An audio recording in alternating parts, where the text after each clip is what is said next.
Welcome, folks. This is Two E's in the Pod. I'm Eche and Emeka. And today we're going to be talking about a very important issue that's plaguing our society. We're talking about male loneliness, a lack of intimacy, right? And let's begin this conversation with just your initial thoughts about the topic.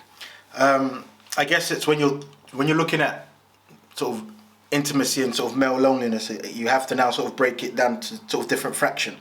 So are you the type of person that's constantly around people but still feel that innate loneliness in regards to not being able to fully open up about yourself and about things that are deeply worrying for you, things that you might be going through, whether it's financial, whether it's career, whether it's, do you know what I mean, just being able to find a companion.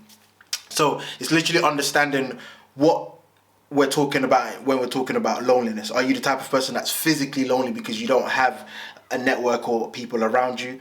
And I think let's break down all of those different facets and then delve a little bit deeper into it. What about you? I think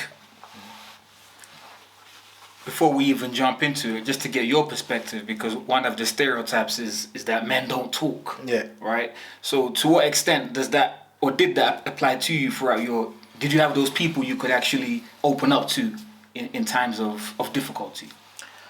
I think, sort of looking back, I would say predominantly for me it was more about keeping my cards close to my chest, essentially. So when you're going through things, that innate thing of I'll figure it out. Yeah. I'll figure it out myself, and that standard response of when somebody says, how are things going, just all good, bro. And so you sort of brush it away to the side because, again, there's a level of vulnerability that you have to expose yourself to, especially when you're now sort of talking about intimate parts of your life that you're not entirely comfortable with, maybe because in that particular situation you feel vulnerable and you don't know how these individuals will use that. Even with your closest people, these will use that to now what they think about it. Not to necessarily say they're going to do anything bad with that information, but it's just the fact that it's now out there and it's no longer just your secret. So just that level of anxiety, I think, is some of the reasons why a lot of men will just keep things to themselves, even when they have partners and so on and so forth. And so it's more of, I'm just going to try and figure it out myself. Yeah. Okay. Now, for me, I think I've been blessed in the sense that I've always had at least one individual that I can go with and we can talk and it's not a case of, how you doing? I'm okay, I'll get through it. We go deep. I'm talking subterranean, right? We actually break it down and we can be vulnerable with each other and actually figure out where we're at and what we can do to support one another. So I think I'm one of the lucky ones that has that individual or those individuals in my life, but a lot of people don't seem to have those individuals. How did you come to create that space with this person? You know what? That's a great question. And I don't know if I have a great answer to that. I feel like without articulating it, we made a decision that we're going to be vulnerable, right? We made that decision, okay? And then maybe we just clicked. I don't know. But I feel like at the end of the day, once you open up to somebody, then their response is like, oh, swear, we can do this, right? And then they can reciprocate. But if nobody opens up in that dimension, then the relationship will kind of maintain at that level where, everything is good, everything is calm. But I don't know who opened the gate to the vulnerability, but we definitely reciprocated. And before we knew it, this is just what we do, right? This is what we do. So part of it, I guess, is making that decision, whether it's conscious or subconsciously, to be vulnerable. Okay, and actually say what you're feeling and what you're struggling with, because that, what do they say, insanity, doing the same thing, expecting different results. If every encounter is, I'm fine, even though you're not fine, then when is it going to change, right? When is the opportunity for the relationship to actually expand in terms of the depth and the vulnerability? So with that, once you've now shared these things with each other, what is the feeling afterwards in terms of once you now left each other, for instance?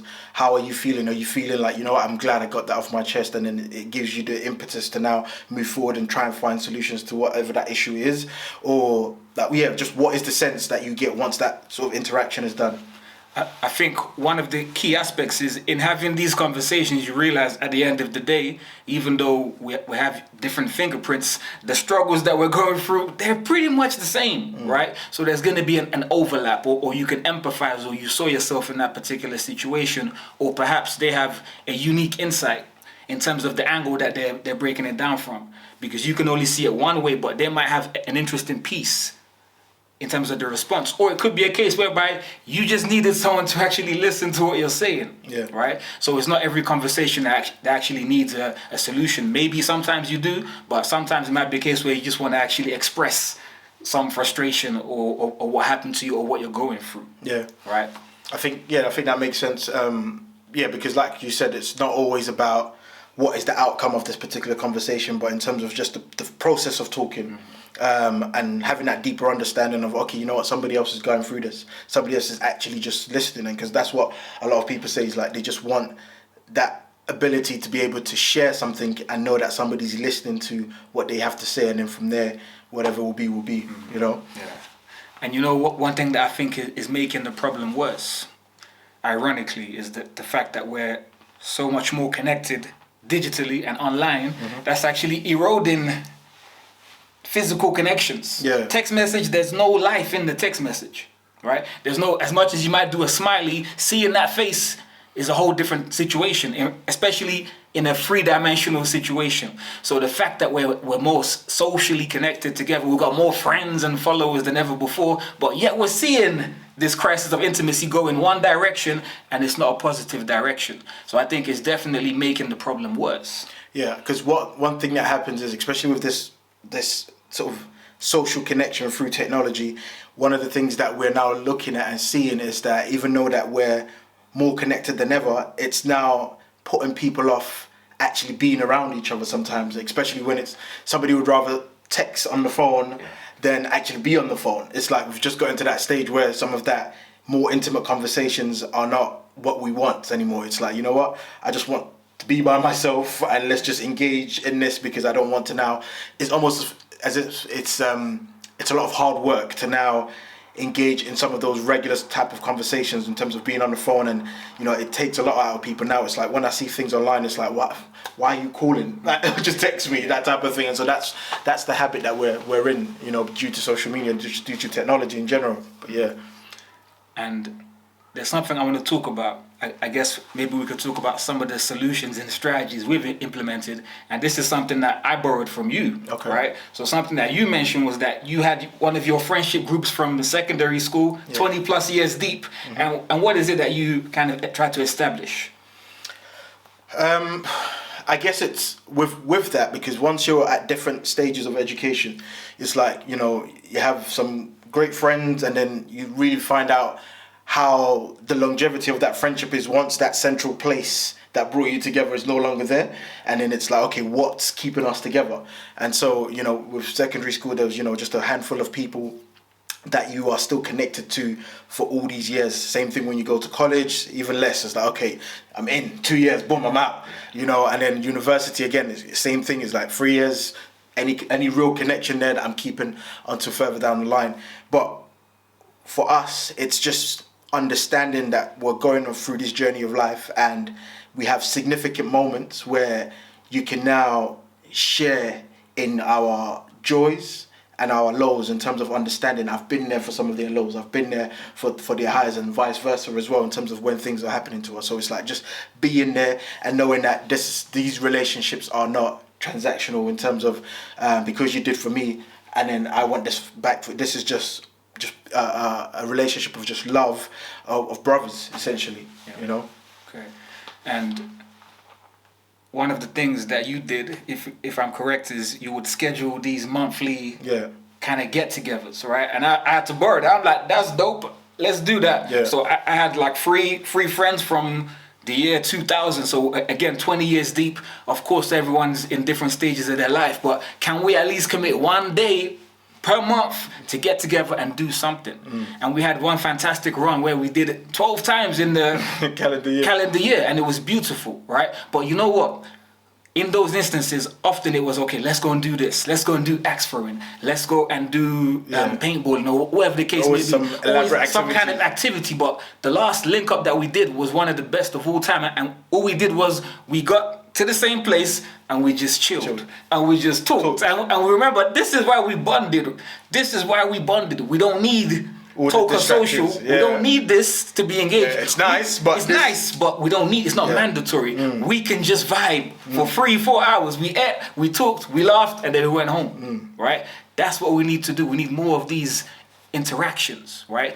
And then there's one more thing that I would like to add in terms of a possible solution before we see if there's anything you have to add to this particular situation. So something I've taken it upon myself is to always disturb somebody in the sauna, right? Always disturb somebody in the sauna, because that seems to be, for me, somehow a very intimate location, right? Okay, and I'll just say, how was the workout?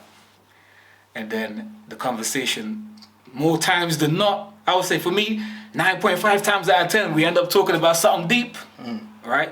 How was the workout? Spirals to such and such about my life in Brazil, such and such about my difficulties with drinking, such and such about my difficulties and this and things that I'm going through. And people just naturally open up, because me, I go in from a place of, I'm going to be vulnerable from the jump. And then they understand, oh, that's what we're doing. That's what we're doing. And then they let their guard down, right? So I would challenge you, it might not be the sauna, but try and find little moments where you take the onus and you be vulnerable, and I'm telling you, people will respond in kind because you set the precedent. Okay, this is a safe space for vulnerability. So every time I make it my thing to just talk to whoever's in the sauna. If the conversation flatlines, perfect. If it blossoms into something deep, perfect, right? But at the end of the day, it's actually taking advantage of those small spaces in time, those crucible moments where we're in the same place, we're not going nowhere. Actually engage with your common human being. Give it a go in the comments. Let me know. If not the sauna, where might you actually incorporate this practice? Yeah, and I think just to piggyback off that, I think the most recent one is I went to a father's event, father's group, and then it's, everyone's just talking about their experiences and so on and so forth. And so it's like, when somebody sort of opens up in regards to a chink in the armor in terms of saying something, it makes you now feel like, okay, yeah, I can, I've had a similar experience. And there's something around having that commonality with other fathers or just men or whoever it is that you're speaking to, especially when you're sort of talking to strangers. It's like, sometimes you feel even freer to now speak on certain issues, because it's like, you don't feel like there's any room for you to be judged. This is just a one-time space. I might never see you again, but it's like, it's good to know that I can speak on this and you have something else that you can add on this particular topic. And so all of a sudden that vulnerability sort of disappears and everybody's now able to talk from an organic, from a pure sense where there's more meaning to those conversations. And it's quite rare when you see that happens. But I feel like in this day and age where a lot of men are now embracing that intimacy, that vulnerability, and are seeking it essentially, because again, it's like, from a married perspective, it's like, in an ideal world, everybody says there's everything that you can speak to your wife about and so on and so forth. But then you speak to other husbands who say, you know what, yes, I love my wife, but there's certain things that I can't discuss. She will never understand. This is from a male perspective, and it's just almost tokenism for me to just share it because I'm just sharing it for the sake of sharing it. But in terms of to get actual value from that conversation, then it needs to be other guys who are potentially going through the same thing and who have something that they can add from the perspective that, because they know we've been in the same boat essentially. So yeah, I think your point about the sauna being in that intimate place where 9 times out of 10 nobody wants to be talking, you know what I mean, this is you're breaking the code right now, but again, it's challenging yourself in those moments of where you're not comfortable and try and figure out ways to make yourself comfortable in those spaces. Yeah, I think I've said everything I have to say on this stuff. We've said it. So what I need you to do, folks, is leave me a comment, right? What do you think about what we said? Do you agree? Do you have any suggestions? What are you doing to kind of tackle and push back against this epidemic of male loneliness? And before you go, don't forget to like, Subscribe, share this video if it's added some value to your life, and please stay tuned. There's plenty more to come. This is 2 E's in the pod. I'm Eche. Emeka, let's go.